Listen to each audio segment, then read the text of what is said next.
Começa agora. Diário Econômico. Um oferecimento do Canal Rural.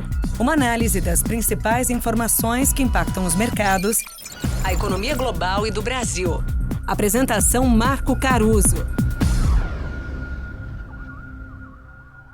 Fala pessoal, bom dia. Hoje é quarta, 8 de novembro de 2023 e esse é o seu Diário Econômico. Turma, sessão Automerchan antes de tudo. Ontem nós divulgamos o nosso novo relatório econômico mensal e também o videocast que resume essa nossa visão macro aqui no YouTube, é o Economês de número 3. Quem quiser ler o relatório, do jeito antigo ali no PDF, eu também disponibilizei ele lá no meu LinkedIn. Bom, voltando, o cenário externo segue pouco óbvio.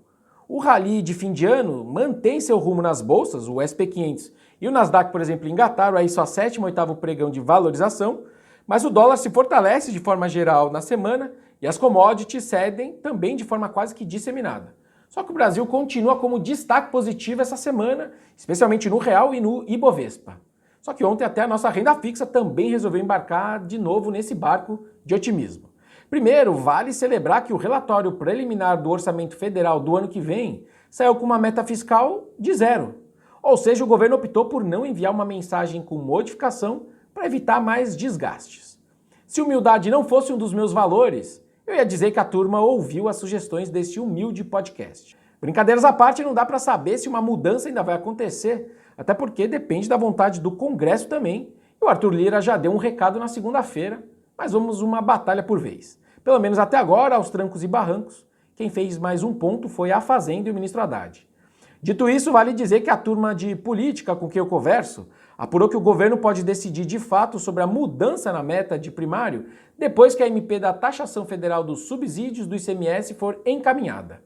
A estratégia seria tentar dar a notícia negativa da meta junto com uma notícia positiva de receita. Essa que seria, aliás, das principais medidas de arrecadação se passar. Outro ponto da estratégia do governo é que, consolidada a mudança da meta, que obviamente reduz o esforço fiscal necessário, isso reduz também o incentivo para o Congresso trabalhar pela MP do ICMS. De fato, aliás, o ministro Rui Costa pediu até a próxima semana para o governo decidir sobre a revisão ou não da meta. Mas fora isso, a CCJ aprovou o relatório da reforma tributária, que agora avança para o plenário do Senado. Segundo o presidente Rodrigo Pacheco, o plenário do Senado será dedicado exclusivamente à reforma tributária hoje.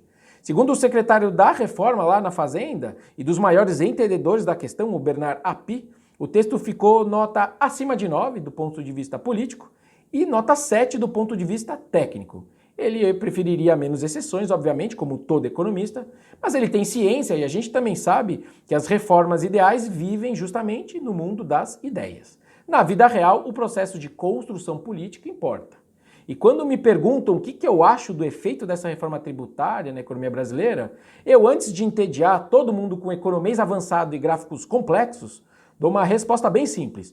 Hoje em dia é tão, mas tão ruim o nosso sistema que algum ganho vai existir, sem fazer grandes contas. Bom, para a agenda do dia agora, o destaque fica com as vendas no varejo de setembro. A nossa expectativa é que o fechamento do terceiro tri tenha sido, mais uma vez, negativo para o setor. Tem me chamado, aliás, a atenção a discrepância que existe entre a confiança do empresário do varejo, que anda bem pior do que a do consumidor. Do lado do cliente, do consumidor, digamos assim, a confiança vem principalmente das duas faixas de renda mais baixas, ou seja, de famílias ali que ganham até R$ 4.800. Talvez por efeito do desenrola, além do aumento da renda real com a inflação menor e o emprego super aí andando bem. Sob a ótica do empresário, tem retraído a sua confiança tanto sobre a situação atual, quando eu pergunto para ele como que ele está vendo hoje, com 3 quedas, aliás, consecutivas aí, quanto quando ele é perguntado sobre as suas expectativas mais para frente. Juntando tudo, então, caminhamos, pelo menos até agora, de fato ali, para um PIB muito perto de zero no trimestre passado, o terceiro tri contra o segundo. Por hoje é isso, turma. Bom dia, bons negócios e sorte sempre. Você ouviu? Diário Econômico. Um oferecimento do Canal Rural. Uma análise das principais informações que impactam os mercados, A economia global e do Brasil. de segunda a sexta, às 6 da manhã, no Spotify e YouTube.